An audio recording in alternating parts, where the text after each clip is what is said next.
ये है मेरा परिवार।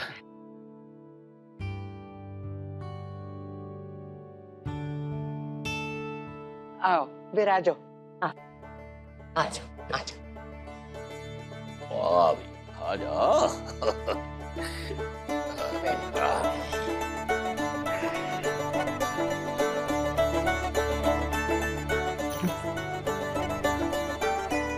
तो जे मारो परिवार, जे मारो बड़ो बेटो बसंत है और जे मारी बड़ी बींदनी गैना, जे मारो छोटो बेटो भैरो।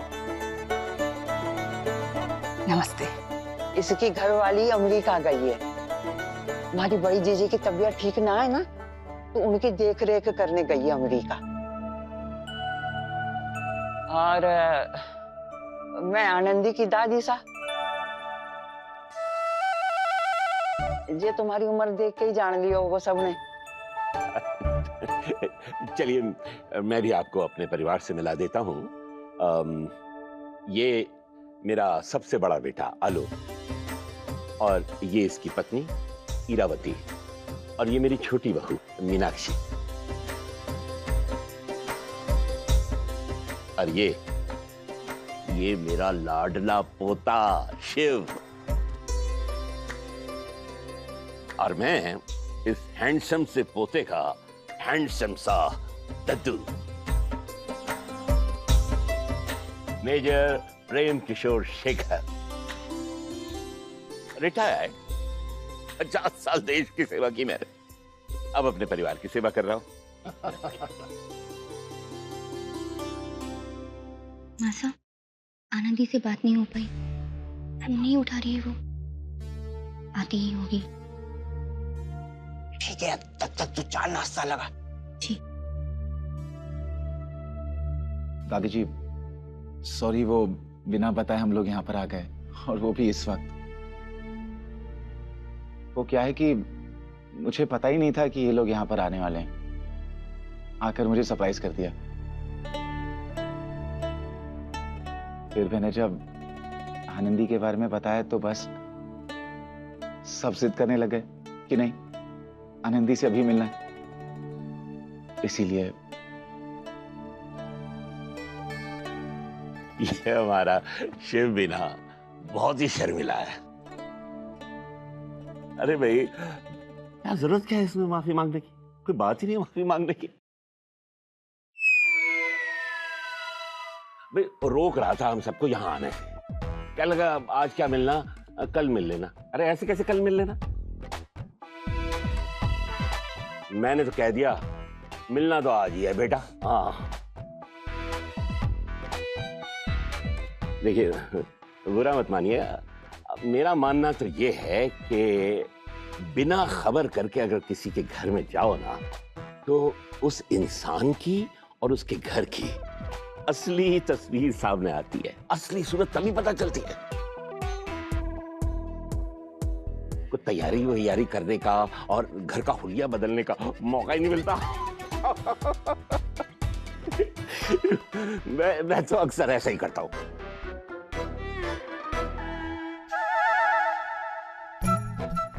आशा, हम लोग समय से पहले पहुंच जाएंगे तो ठीक लगेगा। ठीक लागे कि ना लागे जे तो नहीं जानू, पर जल्दी पहुंचने से उनकी असलियत आंखें से सामने आ जाएगी। जैसे कि दद्दू तुम्हारी सीख मने देवे। भजन लाल के साथ भी मैंने ऐसा ही किया, बुरी तरह शर्मिंदा हुआ कि पूछो मत। ये भजन लाल कौन है? भजन, अरे भजन लाल वो शिमला वाला भजन लाल चौथी प्लाटून में था। उसका बेटा आईएएस की तैयारी कर रहा था, तो मैंने सोचा मेरा पोता भी जो है। बाबा जी, इन्हें ये सब बातें बताने की क्या जरूरत है? तो ये लोग भजनलाल को नहीं जानते। नहीं कोई बात नहीं। अच्छा लेकिन मैं ये भजन लाल का किस्सा आपको बाद फुर्सत से सुनाऊंगा। वैसे बहुत मजेदार किस्सा है। अब अरे वाह ये बहुत मजेदार है।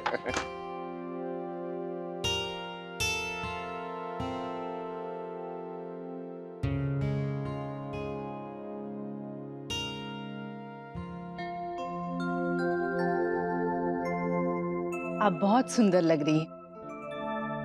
लगता है किसी शादी से आ रही हैं या किसी फंक्शन में जाने वाली हैं।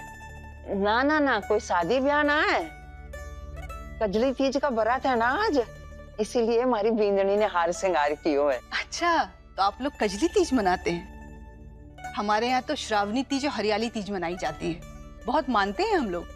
ये जान के तो मुझे बड़ी खुशी हुई कि आप लोग भी रीत रिवाज पे विश्वास रखो। जी बिल्कुल। हम लोग सच में गलत समय पे आ गए हैं। आपको तो चांद देखकर व्रत तोड़ना होगा ना, हमारे कारण देर हो जाएगी। ना ना ना ना ना, ऐसा कोई गलत समय वाली बात ना है, बल्कि आप तो बहुत ही शुभ दिन के बहुत ही शुभ समय पे आए हो। मैंने तो इस संजोग में भी देवी माँ की मनसा लागे कि इतने अच्छे दिन आप लोग पधारे हो हमारी हवेली पे। हाँ, आप चाय नाश्ता तो लो। जी नहीं, जब ये व्रत तोड़ेंगी हम लोग भी तभी खाएंगे। पर तब तक तो बहुत देर हो जाएगी, क्या पता चांद कब निकलेगा। नो प्रॉब्लम माँ जी, हम लोग इंतजार कर लेंगे, चांद देखने के बाद ही खाएंगे। माफ कीजिएगा, आप लोगों की बातें खत्म हो गई हों तो भाई जरा आनंदी से मिलवा दीजिए। मेरा पोता शिव तरस रहा है मिलने के लिए। मैं भी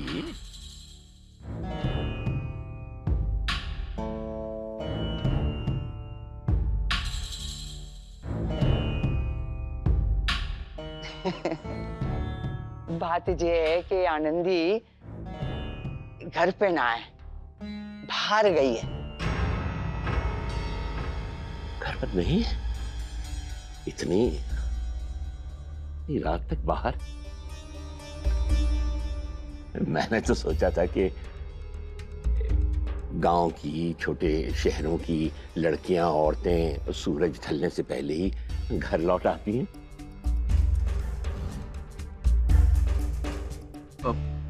दद्दू, मैंने बताया था ना, आनंदी इस गांव की सरपंच है। मान लीजिए गांव में किसी को कोई जरूरत पड़ जाए या प्रॉब्लम आ जाए तो उसे तुरंत जाना पड़ता है। इनफैक्ट आप यकीन नहीं मानेंगे कि जब से आनंदी इस गांव की सरपंच बनी है तब से यहाँ की क्राइम रेट एकदम 0 हो गई है। और दादू, आप जानते हैं, आनंदी के होते हुए यहाँ बड़े बड़े झगड़े भी मिनटों में निपट जाते हैं। आनंदी की वजह से तो जेट सर की इतनी तरक्की हुई है, तभी तो गांव से जिला बना है।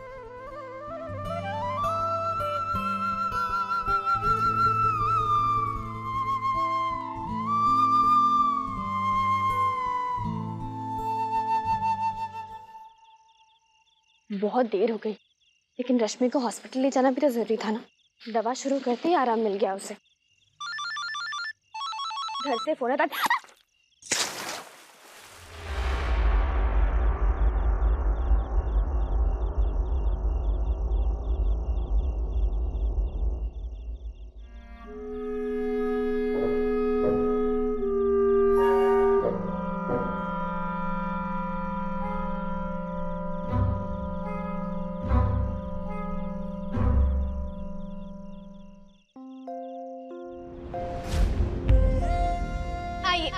उठिए, वो कीचड़ है ना इसीलिए फिसल गया। आइए।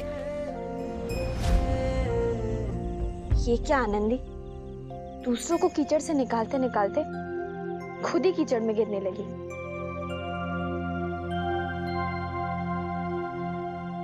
क्या करूं मासा, आनंदी फोन ही नहीं उठा रही है। ईश्वर करे सब ठीक हो।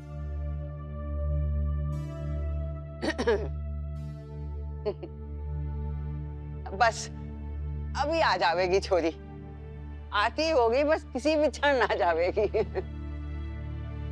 जैसे आपको बताया ना कि अपने स्कूल की छोरी को लेके अस्पताल गई है। बहुत नरम दिल है छोरी, आप लोग उससे मिलोगे ना तो खुश हो जाओगे। इतनी देर इंतजार करने का दुख भी न रहेगो। हाँ, सफल हो जाएगो आपका इंतजार। सांची में ऐसे गुण भर भर के दिए छोरी को भगवान ने, और ऊपर से इतनी रूपमती भी है। साची इतनी फूट रही है हमारी छोरी के फूटी क्या फूटी है? फूट रही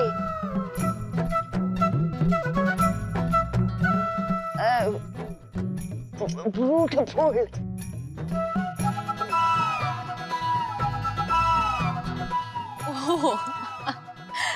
ब्यूटीफुल। अच्छा अच्छा। जो देखे बस दिखता ही रह जावे। पूरे जैतसर में हमारी आनंदी जैसी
पापा जी, ये तो वही लड़की जिसने थोड़ी देर पहले मेरी मदद की थी।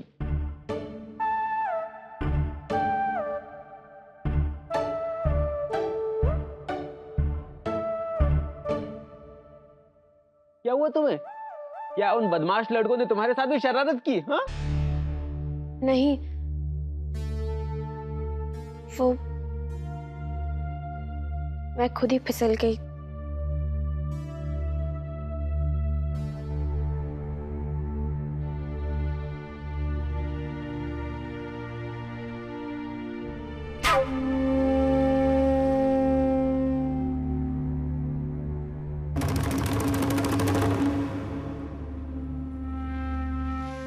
आज ही फिसलना था तूने।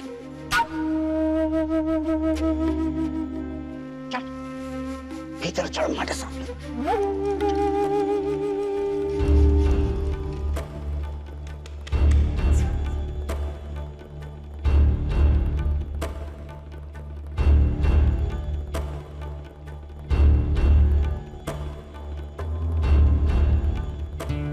आपकी बेटी बहुत ब्रेव है भैरव सिंह जी।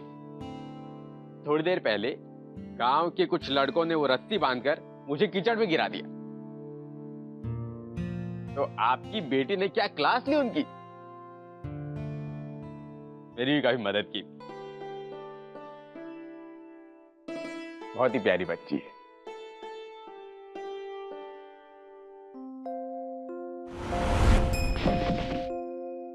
जोर के रपटे भाई जी, ये लो आपका सामान। आपको कहीं लगी तो नहीं ना? नहीं बेटा। नहीं लगी हो तो दवाई लाऊं वहाँ से? अरे नहीं मेरी लाडी, सर मैं बिल्कुल ठीक हूँ। बेशरम है ये छोरे, गांव भर में हुड़दंग मचाते फिरते हैं। माँ कहती है अगले जन्म में ये ततैया बनते उठते फिरेंगे। अब इसे संयोग कहें या ईश्वर का कोई संकेत, कि जिस तरह बरसों पहले आनंदी मुझसे मिली थी, बिल्कुल उसी तरह आज अपने होने वाले ससुर से मुलाकात हुई उसकी। जैसे समय का पहिया घूमकर वहीं आ गया जहां से आनंदी ने अपने नए जीवन की शुरुआत की थी, ताकि फिर से एक नए जीवन में कदम रख सके वो। मेरा मन कह रहा है कि जो खुशियां मैं नहीं दे पाया उसे, अब आनंदी को वो खुशियां शिव और उसका परिवार देगा, जरूर देगा।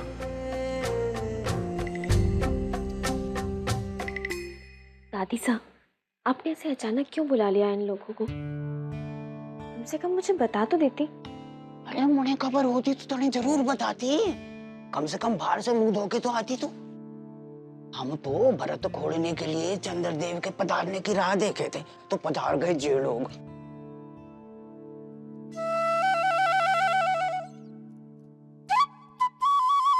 थारी बड़ी हो गए। अब ऐसे कह दे के झूठी हूँ हैं? झूठी हूँ, तुम्हारी जबान पे बेर जितने बड़े बड़े छाले निकले। हाँ नहीं दादी साहब, ऐसा मत कहिए। आप सच ही कह रही होंगी। वो ऐसे अचानक इन लोगों को देखा तो मैं... ये तो ऐसी हबड़ी दबड़ी कायों हुए, घबराना ना, बड़े बड़े लोग लागे। हाँ 2 बातें की सब समझ गई मैं, इसीलिए शिव इतना संस्कारी होशियार छोरो है। थारे लायक परिवार है जे, एकदम पढ़ा लिखा, प्रेम प्यार से बंधो हुआ। और देख कितने शुभ दिन आए ना हमारे घर। छोरी आगे भी सब शुभ ही शुभ होवेगो। हाँ तू घबराना मत, एकदम शांति से सबके सामने आ जाना। हाँ आनंदी, तू मन पर कोई बोझ मत रख, सच में बड़े अच्छे लोग हैं। मासा, आप नीचे जाइए, मैं आनंदी को तैयार करके लाती हूँ। जाना। चिंता मत कीजिए मासा, मैं आनंदी को ऐसा सजा के लाऊंगी कि इसे देख लोग तीज का व्रत खोलने के लिए चांद के निकलने का इंतजार करना ही भूल जाएंगे।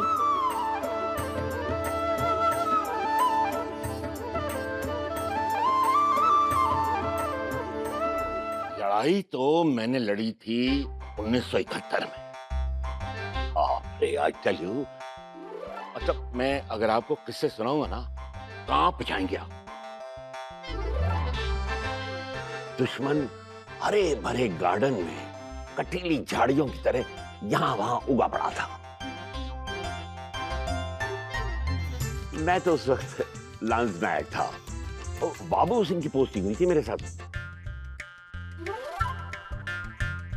कौन बाबू सिंह? बाबू सिंह, अरे बाबू सिंह जिसकी बेटे की, किशोर की, आगरे में पेठे की दुकान है।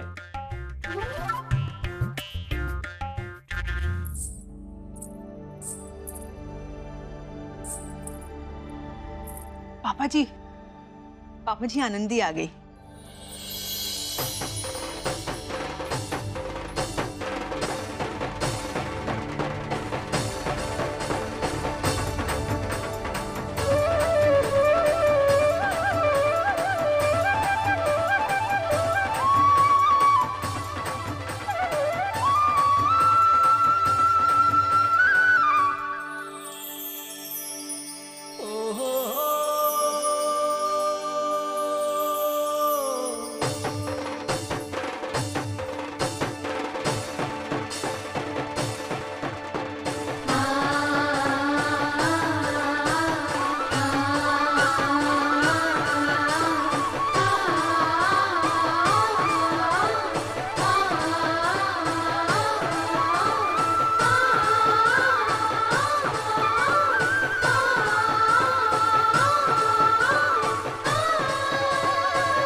तलाक का दंश झेल चुकी नारी को अतीत के अनुभवों से पुनः रूबरू होने का विचार भी पीड़ा देता है, पर किसी को उसके भीतर की बेचैनी का अंदाज ही नहीं होता।